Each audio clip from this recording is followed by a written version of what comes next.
If you love British history, don't forget to like, subscribe to the British Chronicle, and leave a comment to share your memories and stories. Blue Peter. When TV made you believe you could do anything. Close your eyes for a second. Imagine it's 1975. The living room's carpet is scratchy, the TV set hums softly, and there's just one thing that can silence the room. The trumpet fanfare of Blue Peter. For a generation of British kids, that wasn't just a theme song. It was a call to gather, to watch, to dream. In an age before YouTube channels or Netflix queues, Blue Peter stood alone. It wasn't flashy, it didn't rely on CGI, and it certainly wasn't made to sell toys. But it did something far more powerful. It made children feel included. Not just entertained, but trusted. One of the most brilliant things about Blue Peter was how it made creativity accessible. You didn't need money, you needed a washing up bottle and a bit of imagination. When they said, "Here's one I made earlier," it wasn't a smug boast. It was a promise that you could do it too. They showed us that our homes were filled with the tools for invention. That cardboard wasn't trash, it was the foundation of a rocket ship or a puppet stage or whatever your mind could build. And then there were the pets. Oh, the pets. From Shep, the dog, to George the tortoise, they weren't just animals, they were characters, part of the family. Their stories, quirks, and mishaps made the show feel alive and real. These weren't flawless TV moments. When a dog knocked over a camera or refused to behave, it stayed in, and that honesty was part of the magic. The badges? Let's talk about those. If you grew up in the 70s or 80s, you know what a Blue Peter badge meant. It wasn't just a piece of plastic. It was pride, status, and a quiet sense that your voice mattered. Whether you sent in a drawing or wrote a letter, receiving a badge made you feel seen.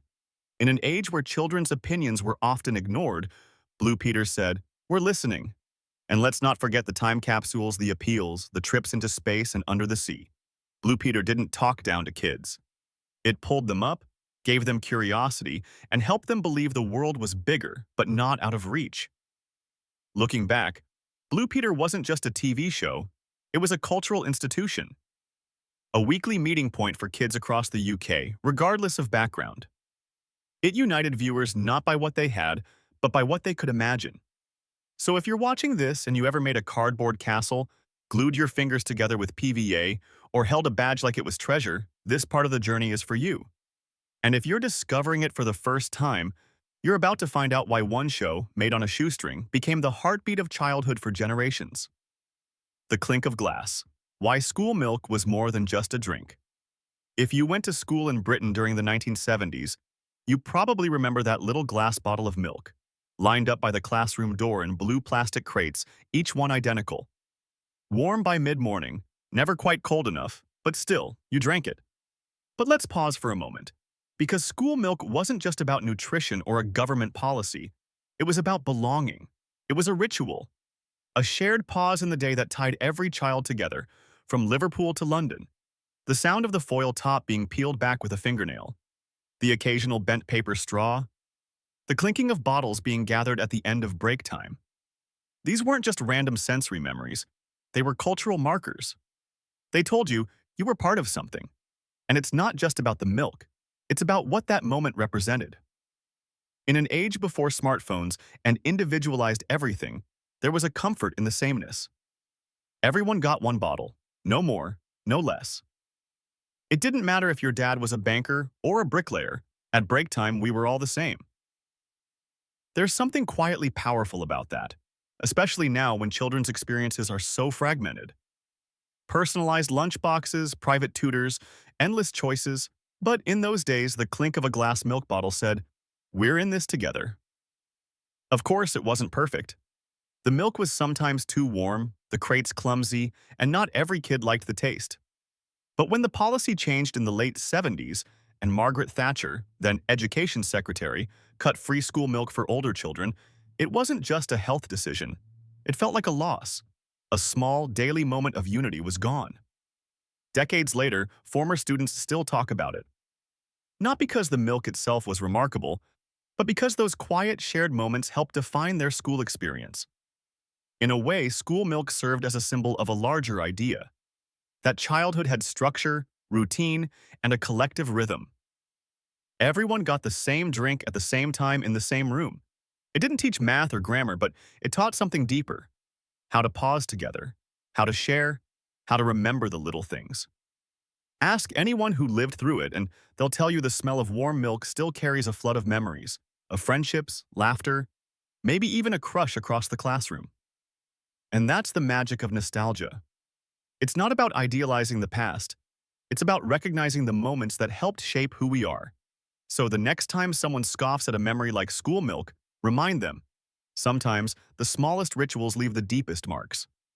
Saturday morning cinema clubs. Where magic met. Pocket change. Before streaming services, before YouTube, and long before content on demand became a thing, there was the Saturday morning cinema club. For a generation of British children, it wasn't just a weekend activity. It was a weekly pilgrimage. You didn't need much. A few coins in your pocket, maybe saved from chores or given by a generous grandparent. That small clink of change in your hand held the promise of light, sound, and imagination. Stepping into the cinema back then was like crossing a threshold into another world. Velvet seats, sticky floors, and that distinct smell of popcorn mixed with dust and excitement. The theater was already buzzing, hundreds of kids packed together, no adults hovering, just the shared electricity of anticipation. And when the lights dimmed, silence.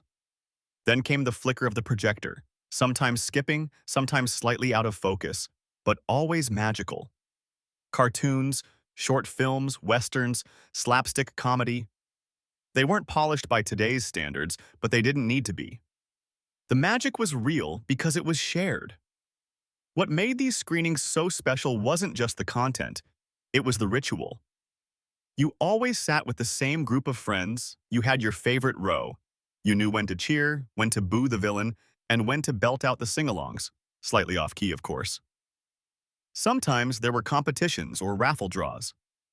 Winning a plastic toy or a free ticket for next week felt like scoring the jackpot.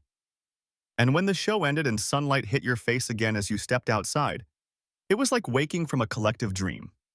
Cinema clubs taught us more than just storytelling. They taught community.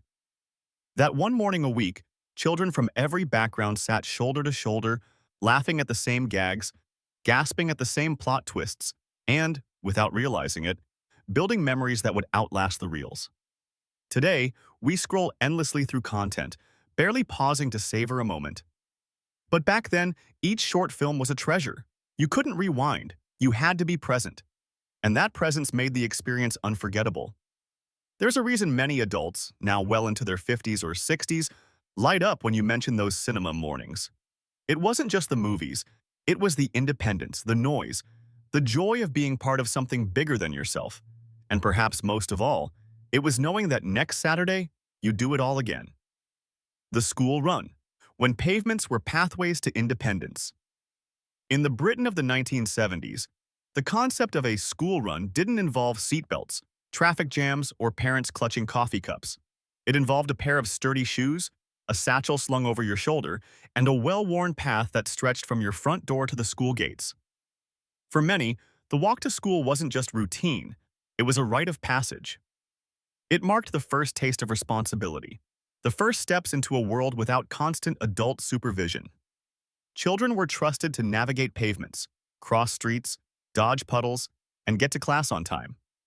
No GPS, no mobile phones, just instinct, familiarity, and maybe a friend or two beside you. Rain or shine, scarf flapping in the wind, boots crunching on frost or splashing through puddles, this daily journey taught lessons that no classroom could. It wasn't just about getting from A to B. It was about observing, learning, adapting. You knew which garden had the friendliest dog, which neighbor might wave from the window, and which corner shop was worth a detour if you had a penny for sweets. You knew who would walk fast, who would dawdle, and who told the best jokes to pass the time. The school run was often noisy with laughter, arguments, songs, and that strangely joyful silence that comes when kids are completely comfortable with each other. Some days it was a quiet march through thick fog. Other days, a chaotic parade of skipping ropes and shouts. Looking back, it's astonishing how much freedom children had. And yet, With that freedom came something precious: resilience. You learned time management because being late meant a scolding from the teacher. You learned caution because the streets demanded awareness. And perhaps most importantly, you learned the simple pleasure of being with your own thoughts, uninterrupted by screens or constant noise. Modern childhood often seems more protected, but also more confined. The school run today is usually monitored, timed to the minute, and often done in a rush. There's less space for dawdling, for chatting, for being. The walk has become a commute. But back in the 70s, those walks gave kids a chance to breathe between the structures of home and school, to be silly, to be serious, to imagine, and to grow up quietly with each footstep. It's a reminder that freedom doesn't always come with a grand moment. It often arrives in the little routines.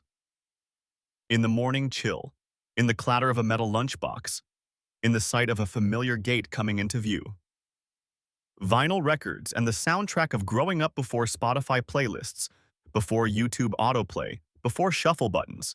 Music had a ritual, and at the heart of that ritual was the vinyl record. In 1970s, Britain, owning a vinyl wasn't just about the music, it was about identity. You didn't just listen to an album, you held it, studied it, memorized every note, every lyric, every tiny scratch that somehow made it more yours. The artwork on the sleeve often spoke louder than any Spotify thumbnail. It wasn't just packaging, it was a window into the artist's world and a mirror reflecting your own. You'd walk into a record shop, the smell of cardboard and plastic wrap hanging in the air, and flip through rows and rows of dreams. Rock, soul, punk, disco, they weren't just genres, they were tribes. And which record you bought that day said something about who you were, or at least who you were trying to become. Playing a vinyl record was an act of patience. You had to gently lift the needle, place it just right, and wait for that unmistakable crackle to give way to melody. And here's the thing. You didn't skip tracks. You let the album play. From start to finish, because that's how it was meant to be heard. A complete story, not just a collection of singles. The experience forced you to slow down, to absorb, to feel. Owning music then meant commitment. It cost you. Maybe your entire pocket money. So that one record, whether it was The Clash, ABBA, or T-Rex, wasn't disposable. It was replayed endlessly.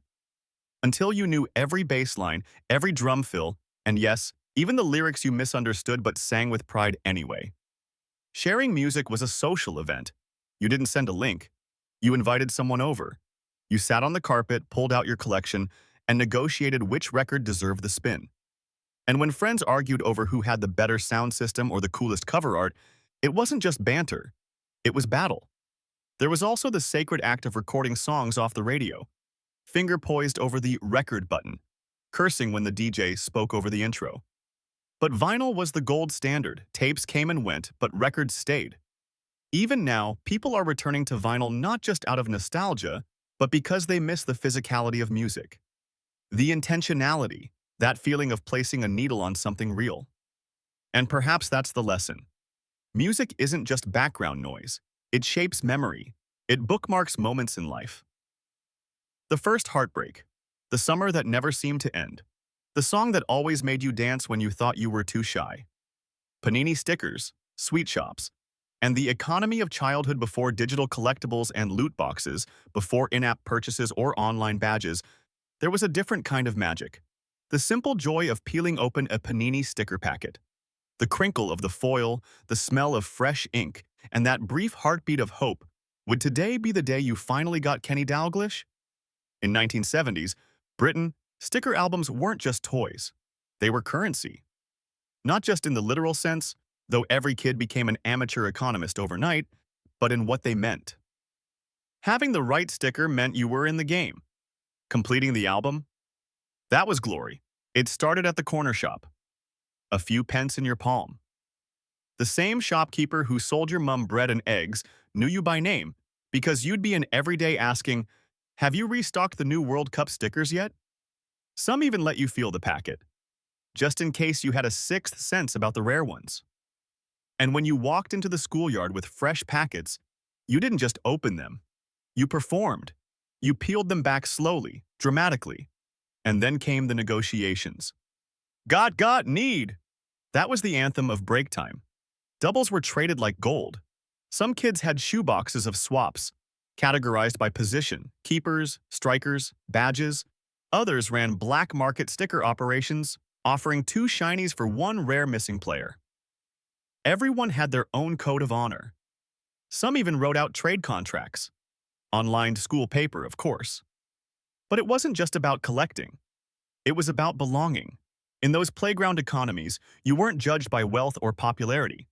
You were judged by your swaps. Did you have the last England team photo? The elusive club crest?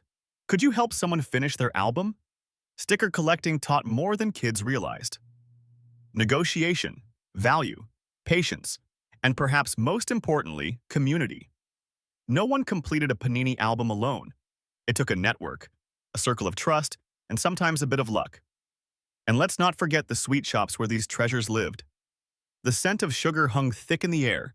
Rows of jars with rhubarb and custards, sherbet fountains, or cola cubes behind the glass counter. While adults queued for bread or posted letters, kids counted out their change. 3 stickers or 2 gobstoppers? A decision that felt life-defining. Even after the album was complete, it didn't go into storage.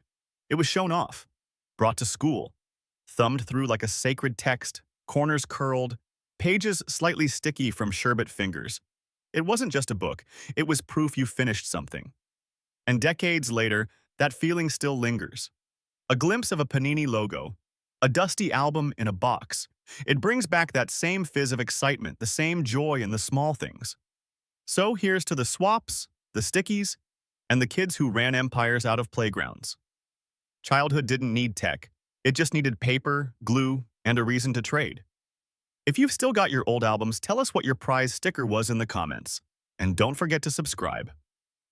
These stories deserve to stick around, just like those little rectangles of cardboard once did.